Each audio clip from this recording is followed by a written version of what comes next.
누가복음 12장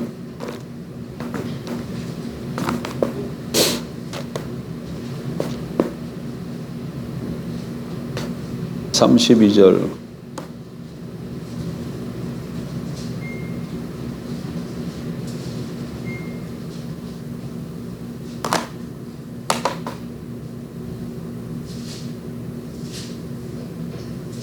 (12장) 32절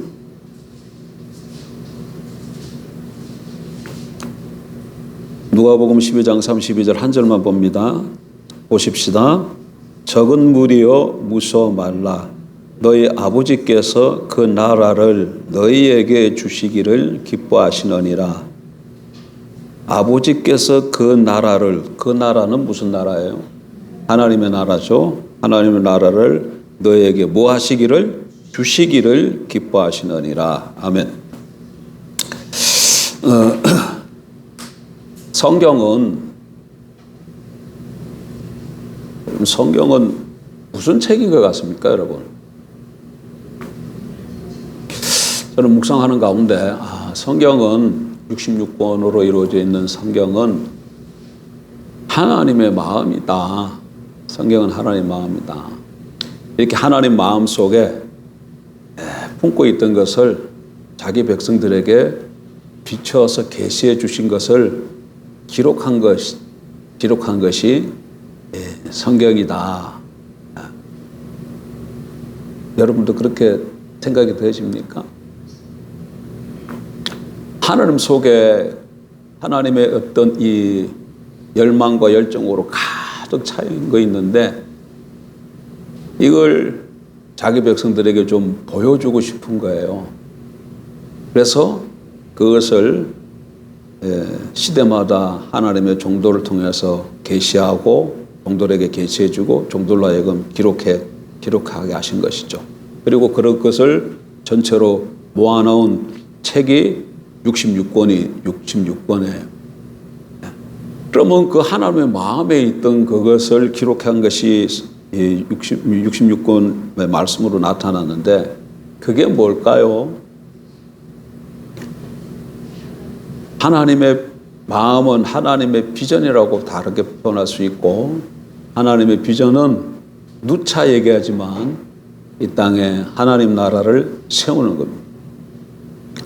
이 땅에 하나님 나라를 세우는 거예요. 무슨 또 다른 사람들은 다르게 또 표현할 수 있을지 모르겠지만 그러나 결국은 용어만 다를 뿐이지 내나 같은 의미일 겁니다. 하나님 나라를 세운다. 그 말은 무슨 뜻이겠어요? 우리가 잘 알 수 있는 창세기 때 하나님의 창조 사건을 하나님이 세웠는데 지금 또 하나님 나라를 또 세운다 이렇게 얘기하니까 이건 무슨 말입니까? 하나님의 나라를 세웠는데 또 하나님 나라를 세운다 그러니까 요 사이에 뭐가 있었던 거예요? 앞에 세웠던 하나님 나라가 무너졌던 것이죠. 붕괴되었던 것이죠. 그래서 다시금 하나님 나라를 세운다 또는 회복한다, 회복시킨다 그런 얘기입니다. 그래서 이 하나님 나라를 안다는 것이 굉장히 중요해요. 그런데 오늘 오후 시간에는 그럼 그 하나님 나라는 어떻게 오는가에 대해서 좀 살펴보려고 그래요. 자, 지금 하나님 나라가 어떻게 오는가? 이건 전제를 뭘 깔고 있다고요? 이 세상이 하나님 나라였는데 하나님 나라가 무너졌다. 그리고 다르게 표현하면 이 세상이 병들었다. 하나님의 생명으로 충만했던 이 세상이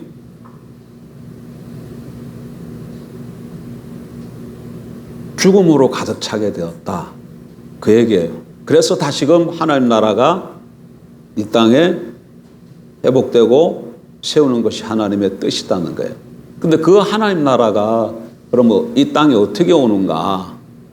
이거 그러니까 기본적으로 생각해 본 거하고 완전히 180도 다르죠, 여러분. 우리는 보통 하나님 나라 천국인데 천국 그러면 다 자꾸 뭘 생각했어요, 예전에는? 죽어서 가는 곳으로 생각했잖아요. 죽어서 가는 거. 죽어서 가는 건데 그게 아니야. 하나님 나라는 뭐예요? 하나님 나라는 오는 거예요. 하나님 나라는 오는 겁니다. 그래서 그 하나님 나라가 어떻게 오느냐? 하나님 나라와 관련된 동사들을 좀 살펴보고, 그 다음에 예수님이 많은 비유가 있는데 그 비유 중에 두 가지, 겨자씨 비유하고 누룩 비유를 통해서 하나님 나라가 어떻게 오는지를 좀 살펴보고, 그것이 오늘 우리에게 어떤 의미를 갖고 있는가를 좀 같이 나누려고 합니다. 이게 왜 빠졌지?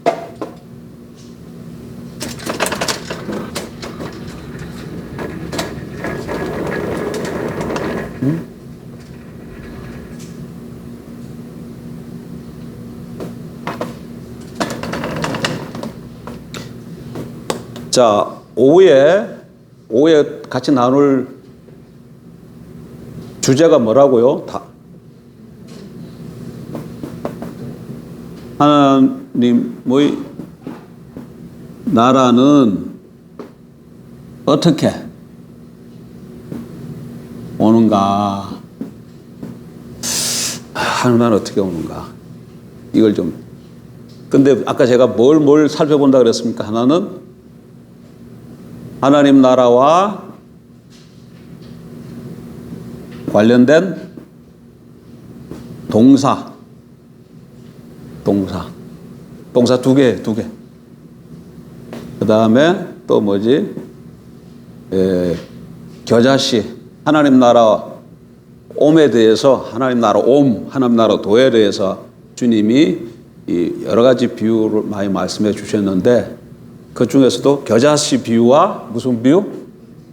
누룩 비유 두 개를 통해서 좀 살펴보려고 한다. 자, 그럼 먼저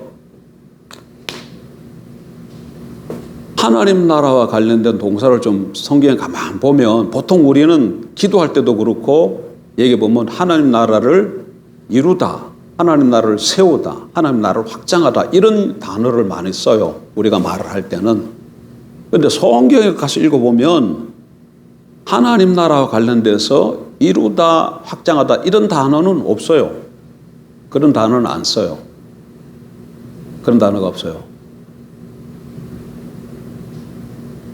하나님 나라는 어떤 동사를 쓰냐면, 하나님 나라가 주어가 되면 하나님 나라는 온다고 얘기해요. 오다라는 동사를 써요. 오다. 그래서 마가복음에도 보면 예수님이 공생애 시작하면서 첫 번째 선포하신 말씀이 뭐예요? 회개하라. 내가 마가복음이라고 그랬잖아요. 천국에 갖고 와, 그거는 마태복음이지. 천국은 마태복음에서 얘기하는 거예요. 마가나 누가는 하나님 나라라 그래. 회개하라, 하나님 나라가 가까웠느니라, 이렇게 말씀하셔요.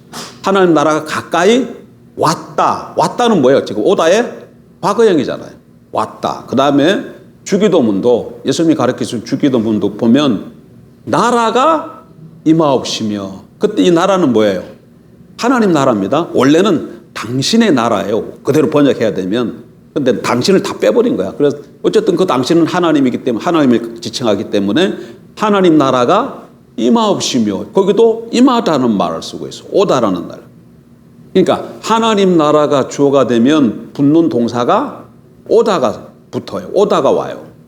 그 다음에 하나님이 주어가 돼서 하나님 나라를 말하면 주다를 써. 주다가 와. 동사가 주다. 하나님께서 하나님 나라를 주신다, 이렇게 말한다는 거예요. 대표적인 게 뭐예요? 오늘 우리가 읽으면 누가복음 12장 몇 절이었죠? 32절. 여기 보니까 뭐라고 돼 있어요? 적은 무리여 무서워 말라. 너희 아버지께서 하나님이죠. 그 나라를 너희에게 뭐 하시기를? 주시기를 기뻐하시느니라. 하나님이 주어가 되면 하나님 나라를 어떻게 한다고요? 주시다, 이렇게 준다는 거예요. 준다.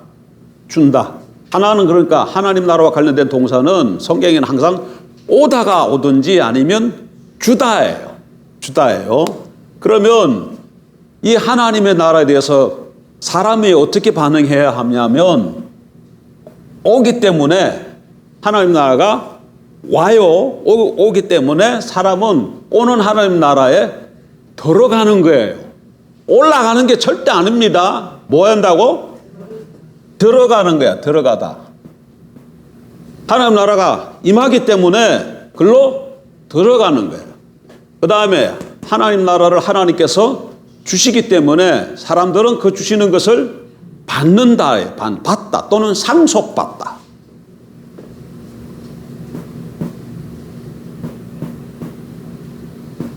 하나님 나라는 받는 거예요. 사람이 주가 되면 하나님 나라를 어떻게 한다고요? 위에서 하나님 나라가 내려오면 들어가는 것이고 하나님이 주시면 받는 거예요. 상속받는 거예요. 자, 이렇게 예수님이 항상 말씀하시고 계셔요. 그러면 이게 무슨 의미를 갖고 있는가? 자, 보세요. 아까 저게 하나님 나라가 왜 와야 됩니까? 하나님께서 이렇게 세상 만물을 창조하셨어요. 세상 만물을 말씀으로 창조하셨습니다. 근데 이게 뭐라 그랬어요? 하나님의 나라였는데 아담이 범죄함으로 하나님 나라가 붕괴됐잖아요. 붕괴됐다는 얘기는 이 세상이 원래는 생명으로 충만했는데 어떻게 돼? 사단의 권세 아래서 사망 죽음이지. 죽음으로 충만한 땅이 되었다는 거예요. 그러니까 여기가 고장났다는 거예요. 고장났어요. 고장났기 때문에 이 고장난 것을 다시금 고쳐야 돼. 근데 이거 자체가 고장이 났어요. 이거 자체가 고장이 났으니까 이 스스로 고칠 수 있어요? 없어요? 없어요. 그래서 위에서부터 누군가가 와서 고쳐줘야 돼. 그래서 하나님 나라가 위에서부터 온다 이 말은 하나님 나라가 위에서부터 온다는 거야. 그러니까 이 세상 우주가 아닌 그 위에서부터 온다는 얘기이기 때문에 무엇을 의미하냐면 이거는 하나님 나라의 초월을 얘기하는 거예요. 하나님 나라의 초월성. 이해가 됩니까?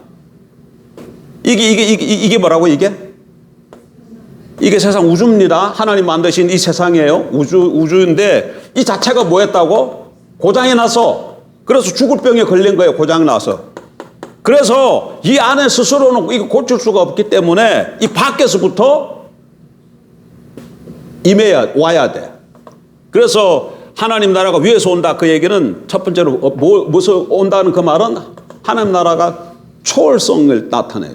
초월성. 두 번째, 하나님이 준다. 이 얘기는 하나님께서 하나님 나라를 주신다. 그 얘기는 이게 무슨 의미인가 하면 이게 뭘 했기 때문에 주는 거예요? 안 해요. 그냥 주시는 거예요. 그래서 이거는 은혜야. 은혜성을 나타내. 그래서 그러니까 이 두 동사를 통해서 보면 하나님 나라는 어떻게 임하느냐면 하나님의 초월로부터 하나님께서 은혜로 주시는 거야. 자, 하나 나왔어요. 하나님 나라는 어떻게 온다고? 하나님께서 하늘의 그 초월로부터 하나님이 은혜로 주셔요. 초월성과 은혜성. 하나님 나라는 이렇게 와. 초월로부터 하나님이 뭘로 주신다고? 은혜로 주시는 거예요.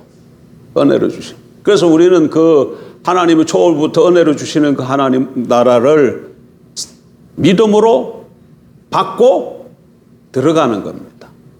인간이 여기서 뭐 하는 게 없어요. 그냥 초월. 자, 그러면 왜 지금 요 얘기를 했냐 그러면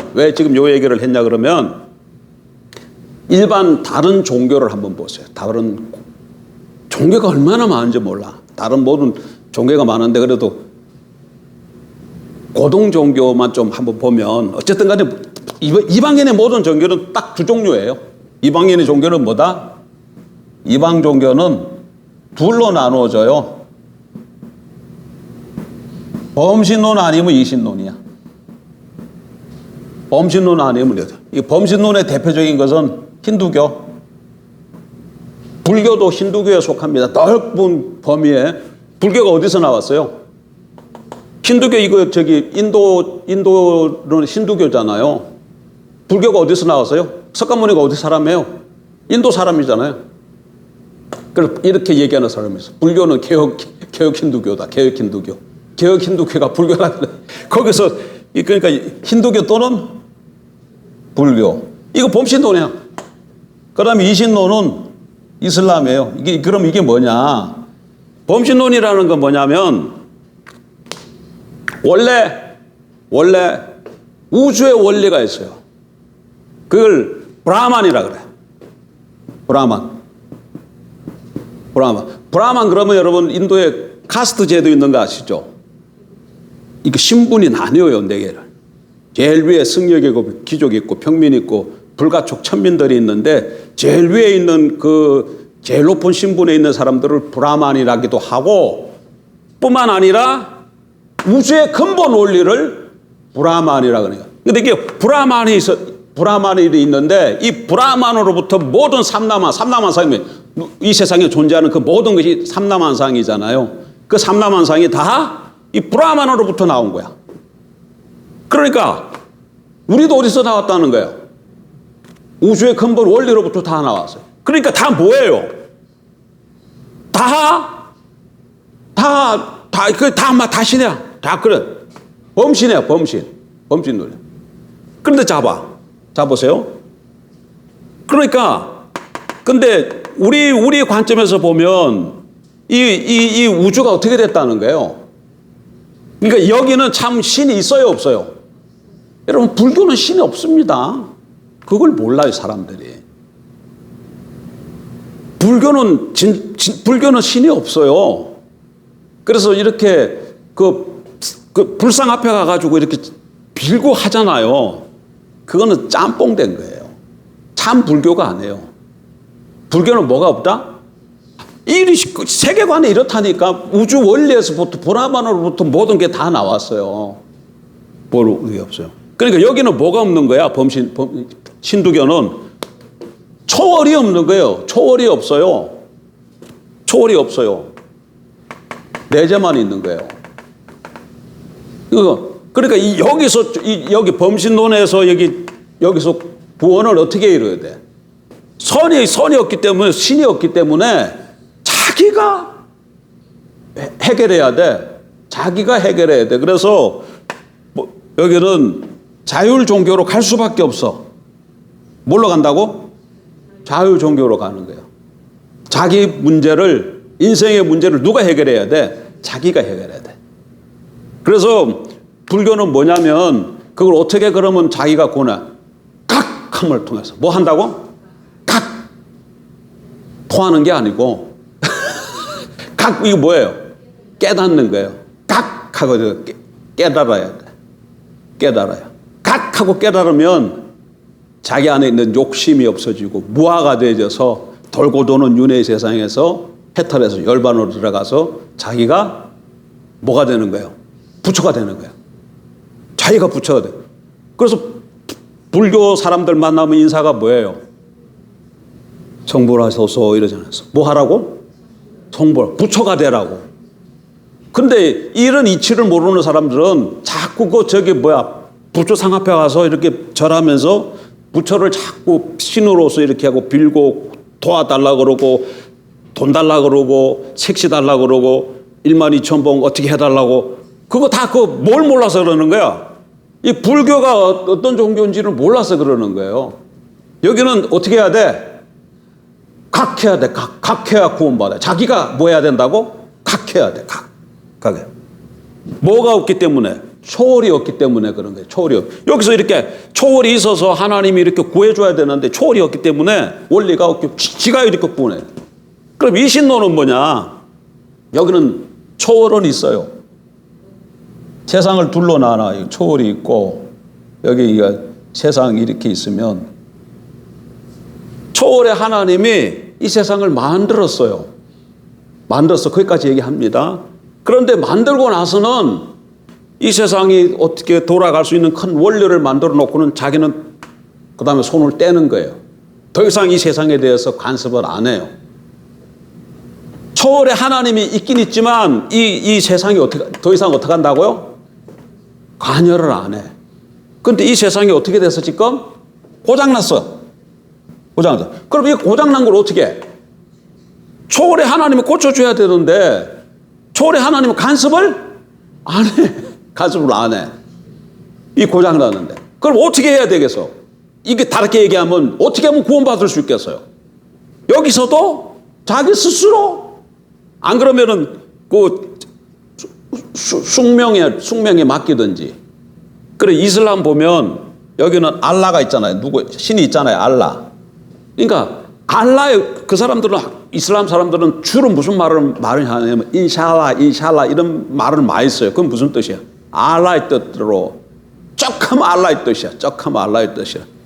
알라의 뜻. 자기 건 아니 전부 다 이게 알라가 세상의 원리대로 돌아가도 해놨기 때문에 그 뜻대로 될 것이다. 숙명론으로 빠지든지 안 그러면은 어떻게 해야 되겠어요? 여기서도 자기가 이루어야 돼. 그래서 여기 이슬람 사람들 하루에 메카 그 보면서 몇 번이라 그러더라?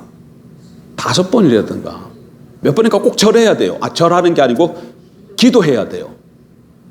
기도하고 그 다음에 또 중요한 것 중 하나가 성전을 하면 거룩한 싸움, 성전을 하면은 이 구원받는 거예요. 그래서 그 사람들은 이게 근본주의자들은 막 이게 생명 내놓습니다. 그래 자살 폭탄 이렇게 묻고 뻥 터져서 죽잖아요. 성전이야. 그렇게 하면 뭐 하는 거야?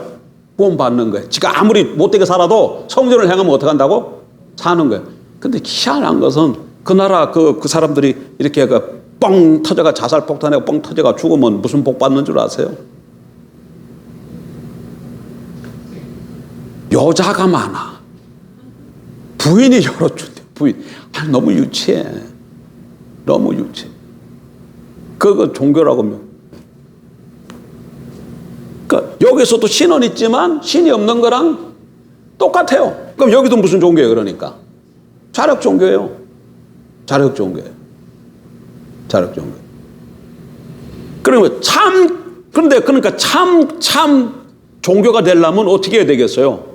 참 종교가 되려면 초월과 이렇게 초월이 있고 이 세상이 있고 여기 초월과 이게 내재가 초월하신 하나님이 초월에 계실 뿐만 아니라 이 땅으로 와야 되는 거예요. 그래서 왜? 구원하기 위해서.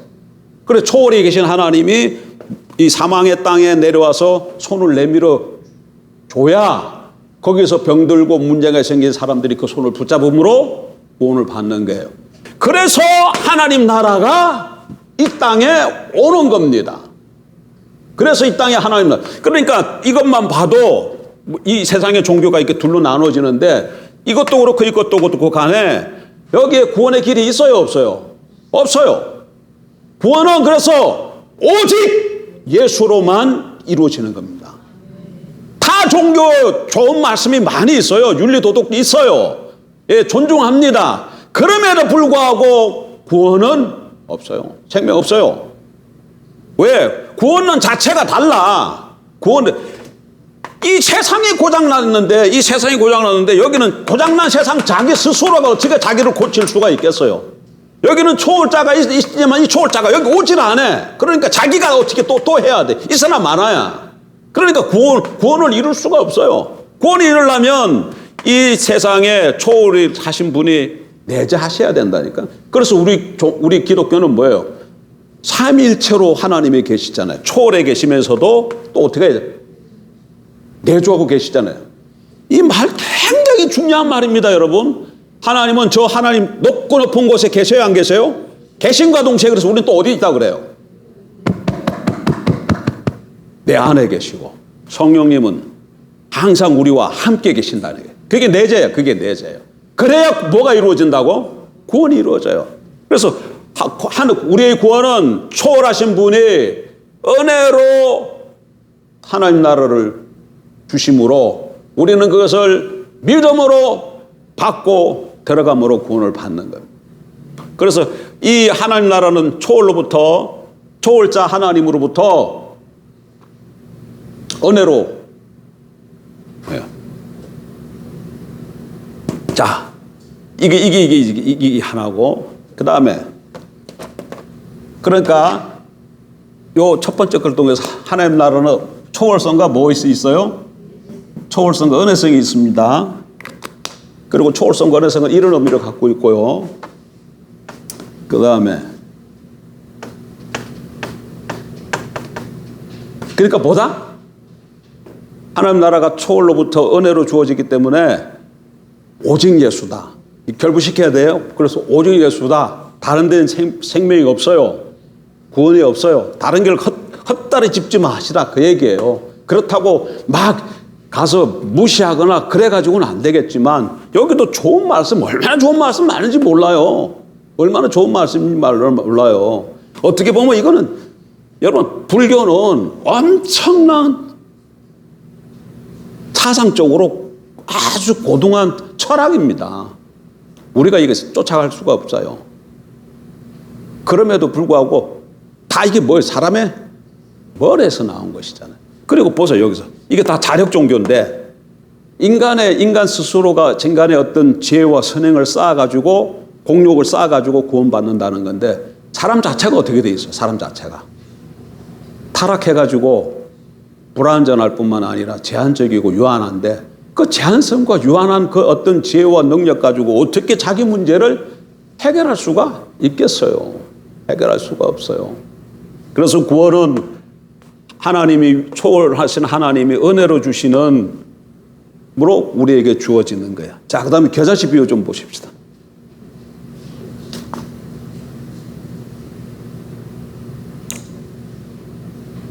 마태복음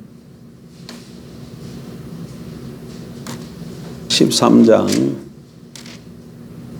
33절 또 비유로 말씀하시되 천국은 마치 여자가 가로 서말 속에 갖다 넣어 전부 부풀게 한 누룩과 같으니라.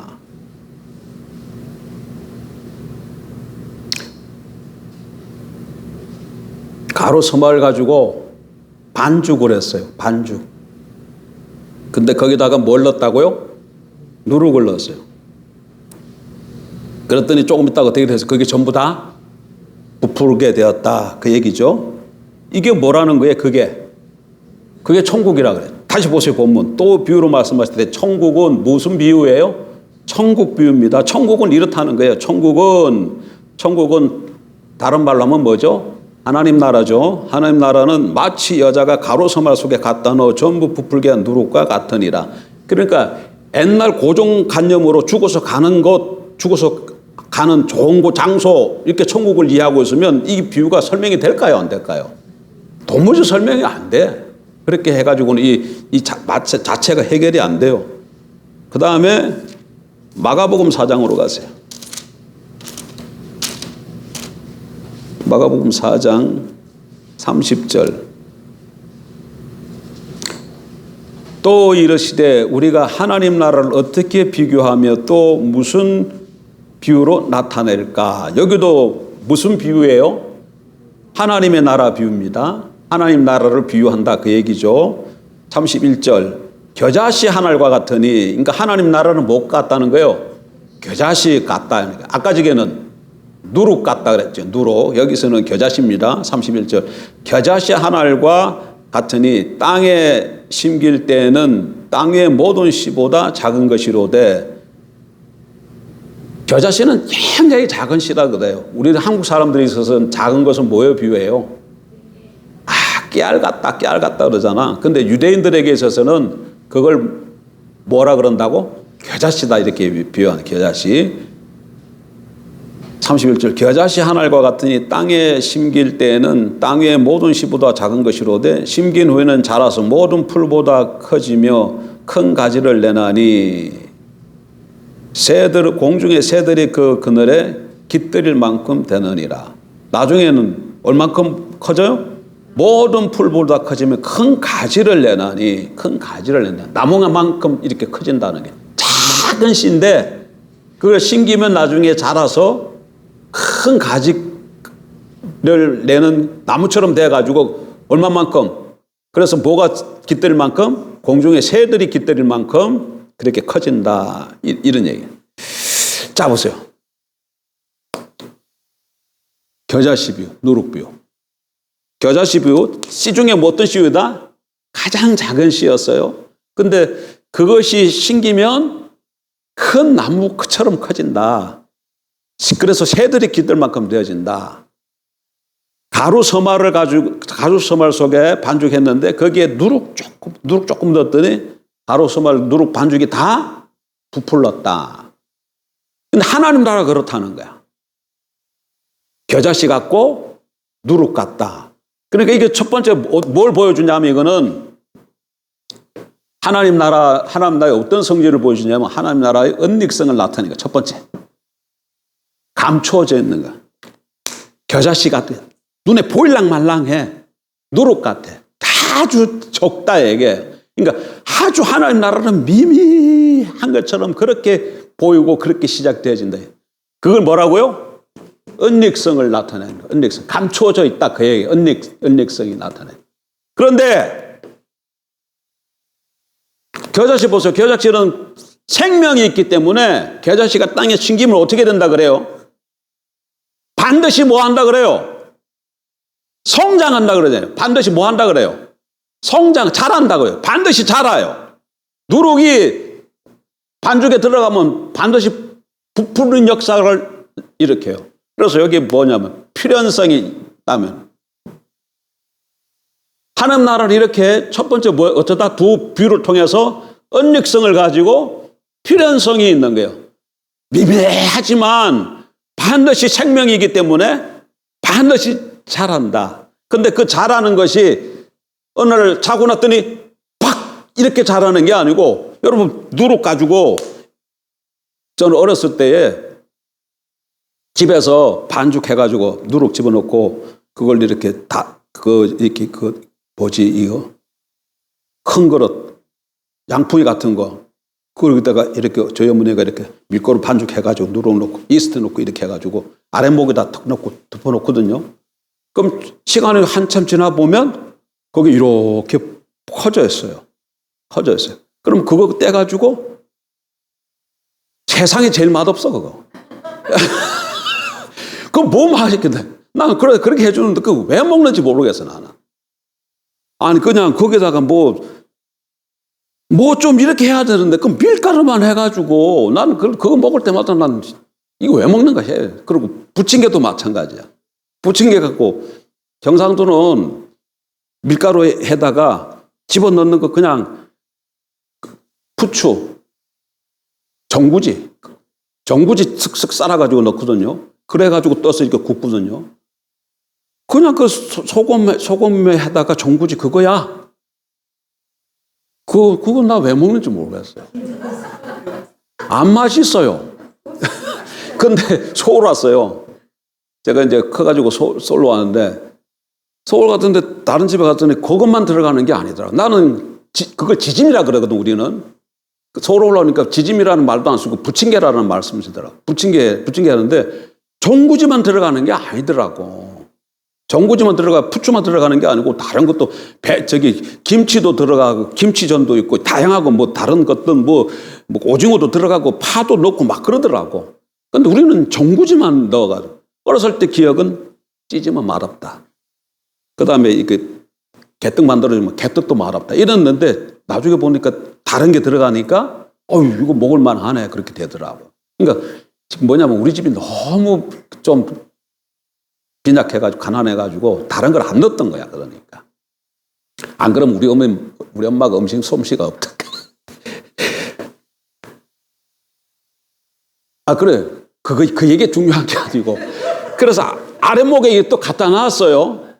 근데 부푸는 게 한순간에 넣자마자 푹 부풀었어요? 아니잖아. 겨자씨 심었더니 다음날 아침 눈 뜨고 났더니 푹 커졌어요? 아니잖아요. 서서히 자라고 부풀어지잖아요. 점진성이야. 이게 하나님 나라는 어떤 성질이 있느냐면 미미해요. 보일 돈 맛동에 있는지 없는지도 잘 몰라. 그러나 반드시 자라되 점진적으로 자라서 크게 자란다. 하나님 나라는 이런 성질을 갖고 있어요. 자, 보세요. 어떻게 되는가요, 여러분? 자, 보세요. 하나님 나라가 처음에 예수님으로부터 출발하잖아요. 근데 예수님께서 하나님 나라 운동하실 때 누구랑 했습니까? 갈릴리 어부들, 소수의 몇 사람을 데리고 하나님 나라 운동을 해요. 잘난 사람들 아닙니다. 소수의 어부들이야. 어부들. 그 사람들 몇 사람 데리고 시작하잖아요. 로마 관점에서뿐만 아니라 유대의 관점에서 볼 때에 그것은 정말 미미한 존재들이에요. 미미한 존재. 거기에서 무슨 뭐 할 만한 어떻게 뭘 일으킬 만한 그런 존재들이 사람들이 아니야. 하나님 나라가 그렇게 미미하게 출발을 했어요. 그런데 나중에 어떻게 됩니까? 그게 어떻게 돼요? 세월이 흘러서 313년 되어지면 로마 황제 콘스탄티누스가 밀라노 칙령을 내려요. 그러면서 기독교를 공포를 해요. 인정을 해줘. 콘스탄틴 대제가 예수 그리스도의 무릎 앞에 꿇는 사건이 313년에 미미하게 시작했지만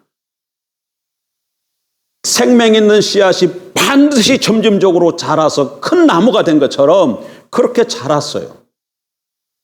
그렇게 해서 예루살렘을 통해서 예루살렘과 유다와 사마리아로서부터 안디옥으로 거쳐서 저기 소아시아와 저기 건너가가지고 마게도니아, 고린도까지 와서 거기 그 다음에 어디까지 가요? 로마까지 가잖아요. 거기까지 그래. 이게 자꾸 어떻게 해요? 점점. 처음에는 아주 미미한 운동이 점점 커져가지고 사도행전 보면 어디까지 온다고? 로마에까지 왔고, 로마에까지 와서 거쳤어요? 아니에요. 하나님 나라가 사도행전 몇 장으로 끝나요?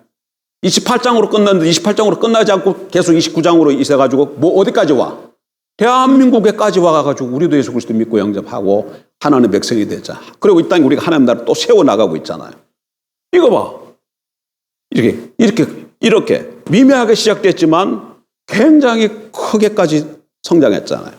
근데 그 겨자씨 비유는 그래서 이거는 어떤 측면을 보여주냐면 외연의 학대야. 뭐라고요? 외연의 학대야. 근데 자, 누룩은 봐. 누룩은 밀가루 서말 속에 누룩 조그만 거 넣었더니 이게 점점 부풀려가지고 그 서말을 어떻게 해? 완전히 다른 것으로 변화시키잖아요. 변화시켜버리잖아요. 그래서 빵 구워 먹을 수 있게 이렇게 변화시키잖아요. 요거는 이런 똑같은 성질을 갖고 있지만 이거는 외연의 학대라면 이거는 질적 변화예요. 질적 변화를 일으켜요. 그러니까 무슨 말인가 하면 하나님의 나라는 미미하게 시작하는 것 같지만 그 하나님의 창조주 하나님이 통치시기 때문에 하나님 나라의 주된 개념이 뭐다? 다스리심, 통치하심, 지배하심. 하나님 나라가 하나님이 지배하시고 통치하시기 때문에 거기 생명이 있기 때문에 반드시 자라되 점점 자라서 어떻게 된다고? 확대져가. 외연적으로 확대져갈 뿐만 아니라 하나님 나라가 임하면 변화가 일어나는 거예요. 변화가 일어나는 거예요. 겉으로 확대될 뿐만 아니라 질적으로 또 변화를 일으키는 것을 보여주는 겁니다. 자, 그럼 이게 무슨 말인가? 이거는 이해가 좀 됐죠? 요거는 아마 좀 이해가 좀 덜 됐을 거예요. 그러니까 지금 잡으세요. 내가 예수 그리스도를 믿고 그러니까 내 안에 지금 뭐가 지금 겨자씨가 떨어진 거랑 마찬가지죠. 내가 예수를 믿고 영접했으면 하나님 나라에 내가 임했죠. 그래서 우리가 이렇게 복음을 전했는데 또 사람 보는 저 사람은 어떤 뭐 좀 변화가 있을까? 근데 정확하게 복음을 전하고 거기에 생명의 씨앗이 떨어졌다면 지금은 어떻게 보인다? 미미하게 보여요. 미미하게 보일 수 있어요. 그렇지만 생명이 떨어졌기 때문에 어떻게 한다? 반드시 자람이 있어요. 점점 자랍니다. 겨자씨가 큰 나무가 되기 것처럼 변해요. 밀가루가 누룩 조금이 들어가서 반죽 전체를 변화시키듯이 반드시 변화되는 역사가 나타난다. 그러니까 우리가 할 일은 겉으로 당장 지금 드러나는 겉으로 드러나는 그것 보고 낙심할 필요 없어요. 하나님 나라는 이런 성질이 이런 하늘에서부터 초월로부터 하나님께서 은혜로 주시되 언닉성과 필연성과 점징성이 있기 때문에 이걸 확실히 믿고 복음을 전파해서 제대로 전파가 되어주면 처음에는 그래서 노숙자가 오잖아. 노숙자가 오면 저거 사람 되겠나 싶잖아요. 우리가 복음을 뭐 그러니까 전하긴 전하지만 이 복음 전한다고 저 사람이 뭐 믿을 것 같지도 않고 뭐 그런다 할지라도 그런 사람 같을다 할지라도 복음이 떨어만 지면 어떻게 되어진다? 반드시 잘하고 변화가 일어나게끔 되어 있어요. 그걸 믿고 전하는 거예요. 그걸 믿고 전하는 거예요. 그리고 그 한 사람이 변화가 되어지면 외연이 어떻게 돼요?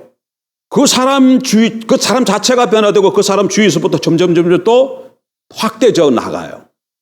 바울 한 사람이 돌아서니까 어떻게 됩니까, 여러분? 한번 보세요. 바울은 어떤 사람이었습니까? 예수 그리스도 믿기 전에는 교회를 핍박하던 사람이야. 그냥 조그맣게 핍박했던 사람이 아니야. 제일 앞장서서 핍박했던 사람이에요. 근데 그 사람이 돌이키니까 그 한 사람을 위해서 그냥 세계가 어떻게 돼요? 변화되잖아요. 이런 위로부터 하나님 은혜로 오시는 그 하나님 나라가 바울 한 사람을 통해서 반드시 점진적으로 해서 로마에까지 전파되어졌다니까요. 그 다음에 질적 변화라는 건 이런 거예요. 이렇게 우리나라를 한번 생각해요. 우리나라. 복음이 들어왔잖아요. 우리나라가 어떤 나라였습니까? 옛날에 19세기만 좀 생각해봐요. 우리는 반상의 구별이 있었어요. 양반과 쌍놈이 있었어요. 양반과 쌍놈이 있었고 여자들은 어떻게 했어요? 집에서 잘 나오지도 못했어요. 집에서 나왔다 할지라도 어떻게 해요? 맨날 이거 가리고 어디 돌아다니고 어디 움직이지도 못해. 그건 뭐예요? 남자와 여자의 차별이에요. 남자와 여자의 차별이에요.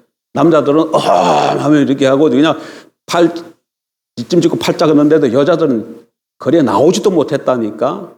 언제부터 또 우리는 난 참 기독교에 들어와서 너무 감사해요. 난 쌍놈이거든요. 우리는 양반집이 아니야. 우리는 쌍놈이야. 만약에 반상이 아직도 있었다면 난 뭐예요? 쌍놈이에요, 쌍놈. 권사님 양반이요? 가까이 가지도 못해. 감히 어떡해. 근데 이게 들어와가지고 남자, 여자, 반상 이런 게 다 첩회가 되어지고 여자들도 학교 가서 다 배우고 이게 뭐가 돼요? 왜?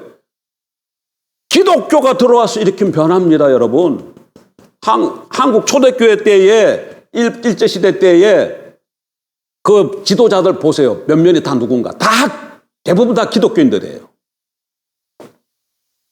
기미 독립선언 1919년 대한민국 독립 만세했었던 34면 그 지도자들이잖아요. 중은 한 사람 있어요. 만에 중 한 사람이에요. 또 우리나라 이거 종교 또 있지. 뭐죠 그거? 아니 우리나라 종교 있잖아. 생각이 안 나네. 그거 몇 사람 있고 나머지는 다 기독교인이에요. 기독교. 다 기독교인. 그 기독교인들이 이승만 대통령이 기독교인입니다. 이승만 대통령이 배저고등학교 나와서 배저고등학교 출신이에요. 난 배저고등학교를 정말 사랑합니다. 이승만 대통령이 나왔잖아요. 오산고등학교, 오산중학교 누가 세운 줄 압니까, 여러분? 남강 이승훈이 세웠어요. 남강 이승훈. 기독교인이에요. 오산중학교 출신이에요. 나는 대한민국에 우리 이 근대사에 있어서 훌륭하신 인분들이 있죠. 조만식, 이승만, 대부분 나의 선배들입니다. 대부분 오산중학교 출신, 오산 출신 아니면 배재 출신이거든요. 나는 오산중학교와 배재고등학교를 나왔기 때문에 다 선배들이야. 그런 분들이 대한민국을 바꿨어요. 지금 보세요. 여기 지금 이슬람, 이란 좀 생각, 이란 좀 보세요. 지금 이란은 지금 문제가 많잖아. 뭐야 지금 시민들이 들고 일어나요. 히잡 쓴 여인이 이거 뒤집어 쓴 거 이거 지맙대로 벗었다고 총으로 죽였잖아요. 거기는 아직도 뭐 하고 있어? 남자와 여자 차별이 심해요.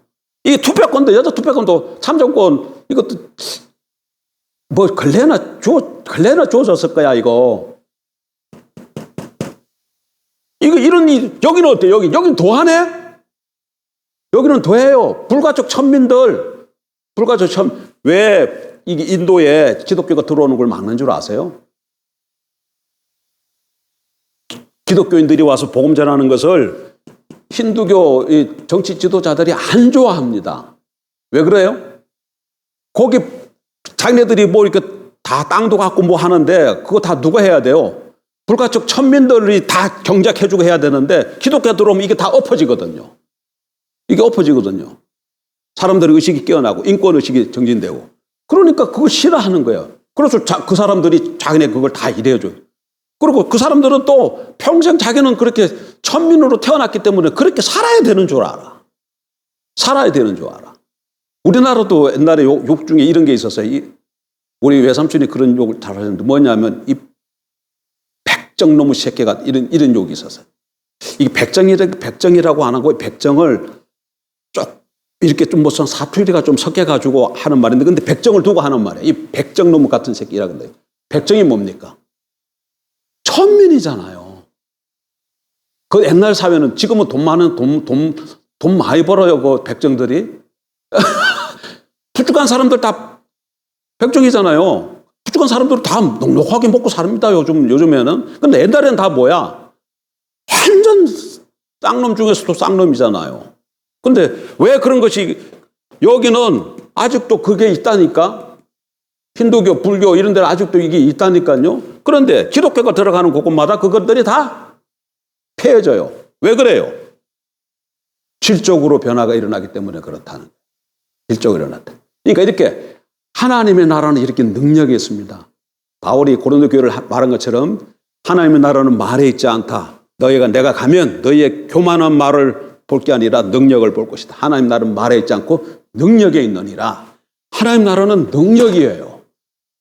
초월서부터 하나님이 은혜로 주시는데 그 능력이기 때문에 처음에는 미미한 것 같지만 반드시 성장해서 외연어를 확대시킬 뿐만 아니라 질적으로 변화시켜요. 그러니까 지금 우리 교회가 지금 이렇게 좀 미미한 것 같아도 우리가 옳고 바른 하나님 나라 복음에 서 있으면 반드시 뭐예요? 자라요.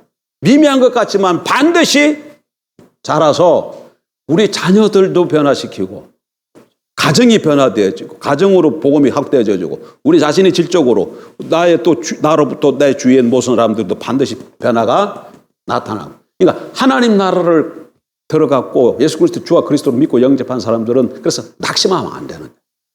어떤 상황 속에서도 주와 그리스도가 함께 하시기 때문에 지금은 미미해. 그러나 생명이기 때문에 사단도 어쩔 수 없는 여러분 보세요.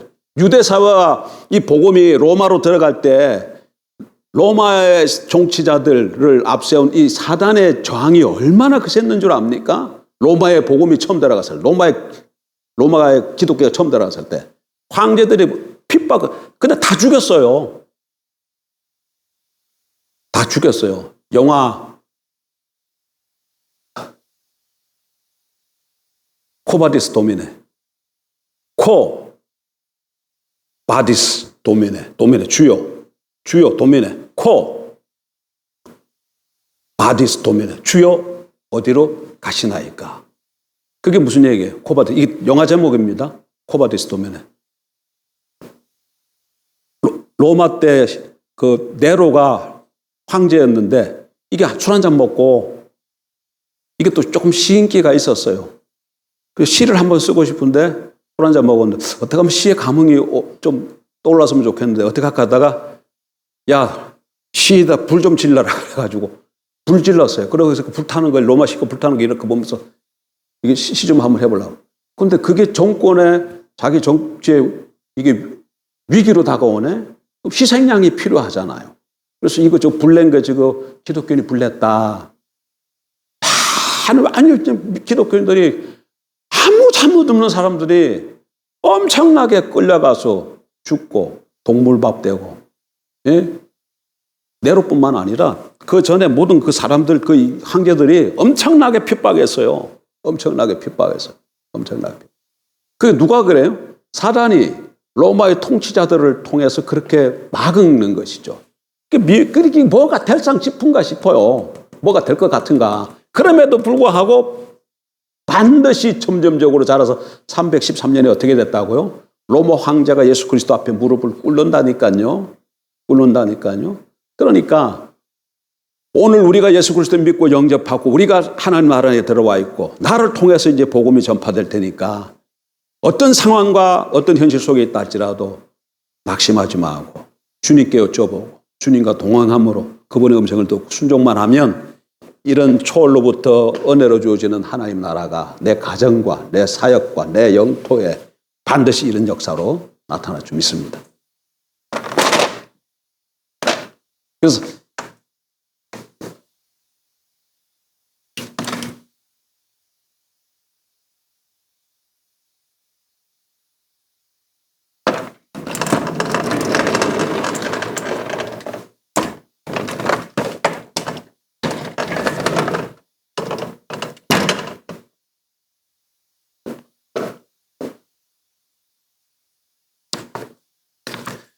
예수만이 우리의 희망입니다.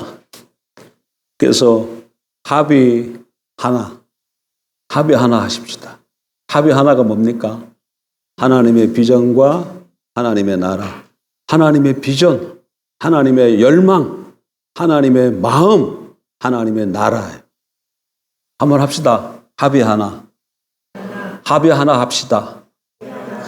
예, 합의 하나 합시다. 하나님의 비전을 나의 비전으로 삼고 그 하나님 나라를 위해서 우리의 생애를 거기다 거는 거죠. 그러면 그 생애 절대로 헛된 생애가 않고 2023년 연말에 갔을 때 하나님이 인정하시는 결실을 거두는 올해가 될 줄 믿습니다. 하나님 아버지,